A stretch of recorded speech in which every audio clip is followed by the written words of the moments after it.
Good morning, everybody. Happy Friday. I'm Lee Nelson. Thanks for joining us on this Friday, September the 4th, 2015. Before we get to the news and the weather, let's take a quick look at some things that happened back on this date in history, shall we? Spanish settlers founded the city of Los Angeles on this day in 1781, Its original name translated as the town of the Queen of Angels. A 10-year-old boy made history in 1833 when he responded to a newspaper ad posted in the New York Sun. The ad was for a paper boy, and Barney Flaherty became the first paper boy ever. And in 1888, the Kodak camera was patented. George Eastman registered the name. The camera could take 100 exposures in a roll. They're still making them today. All right, to the forecast we go. Todd Gutner is starting things off for us on a Friday morning. 4:33, Tom Brady is free to play football once again. The judge ruled Brady won't have to serve that 4-game suspension the NFL handed down, so Brady hits the field next Thursday in the Patriot season opener against the Pittsburgh Steelers. Now, it's fairly safe to say Pats fans are pretty happy with the ruling. Grady Trimble has more from Gillette Stadium. Good morning. The Pats may have lost last night, but fans here are still excited about the court ruling that came in yesterday. Since January, fans have been dealing with the DEFLATEGATE scandal and putting up with the constant media criticism and criticism from other football fans. They say they know why all that criticism is coming their way. It's because Pats are good. They hate us because they ain't us, but it's always easy to hate the guy on top, you know? And just glad to be the guy that they hate. Fans here and all across New England have stood by Tom Brady through thick and thin throughout this whole ordeal, and they're happy the judge decided to as well. It was one of those moments, where were you when that ruling came in for Patriots fans today? A lot of them were still at work. Yeah, we had the radio on. A couple of people had it on at different ends of the office, and so we all heard it at the same time, and we had a little Screamfest celebration. And just like Robert Kraft said, the fans here say they're just looking to get back to what really matters, winning football games. In Foxborough, Grady Trimble, News Center. So while the fans are overjoyed, the NFL front office, not so much. They're appealing the judge's ruling. NFL Commissioner Roger Goodell spoke out about the decision, saying, quote, "We are grateful to Judge Berman for hearing this matter, but respectfully disagree with today's decision. We will appeal the ruling in order to uphold the collectively bargained responsibility to protect the integrity of the game." So the process won't be expedited. Legal experts say it might not happen during this football season. We'll be watching it, as you know. To politics now. Republican presidential candidate Carly Fiorina has wrapped up her campaign stop in Maine. She's looking toward the next GOP debate in a couple of days. Fiorina spoke to the Freedom and Opportunity Luncheon at the Maine Heritage Policy Center yesterday. While that group says it wasn't making a political endorsement, her speech was all about her presidential campaign. Carly Fiorina is a former corporate exec, most recently CEO of computer giant Hewlett-Packard. She lost that job 10 years ago in what she called a boardroom battle, but says the country needs the same kind of tough leadership that happens in the corporate world.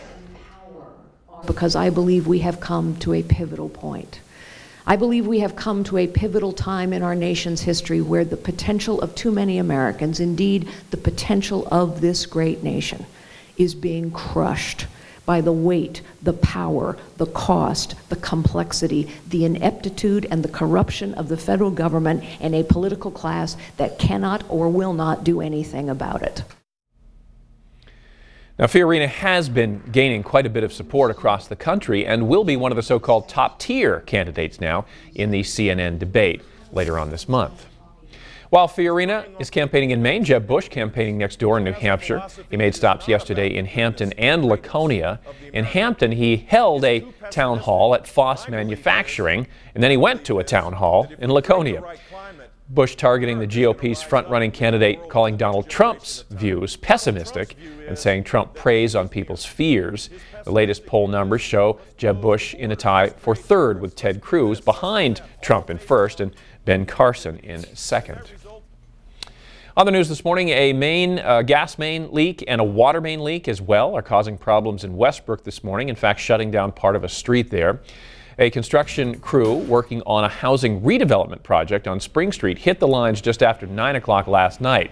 Now, the street was already closed in the 300 block because of the construction. This morning, traffic is able to get by on one lane of the street as crews work to patch everything up. Neighbors in the area did have to evacuate last night as Unitil worked to get the gas leak part under control. We've been in contact with the gas company. They said that everything is relatively safe right now. It's venting to the atmosphere. We're just monitoring the low-lying areas around here and making sure everything is safe and we're not getting gas buildup anywhere.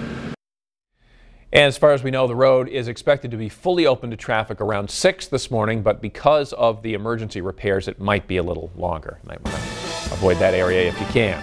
Now to a 60-second check of some other headlines this morning. Same-sex couples repeatedly turned away by one county clerk in Kentucky who refused to give them marriage licenses. Well, they might return today, and they may be successful because the chief clerk in Rowan County is behind bars. A federal judge says he has no choice but to cite Kim Davis for contempt. She told the court that God's law conflicts with her job. The manhunt for 3 suspects wanted in the killing of an Illinois police officer will go on through the holiday weekend. The Lake County Major Crime Task Force says it had recovered video from a homeowner's security system that may provide clues in the search.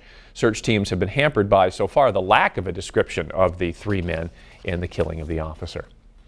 And police officials say all 3 victims of a shooting on the campus of Sacramento City College in California were students. Investigators declared one died at the scene, another was taken to the hospital with injuries, and police say the third was only grazed. The gunman ran off, no arrests made, and it's not clear if the shooter has any ties to the school. Police haven't said anything yet about a possible motive in the case. The Houston community is coming together after the murder of Deputy Darren Goforth. People are putting up blue ribbons and blue lights to show support for law enforcement.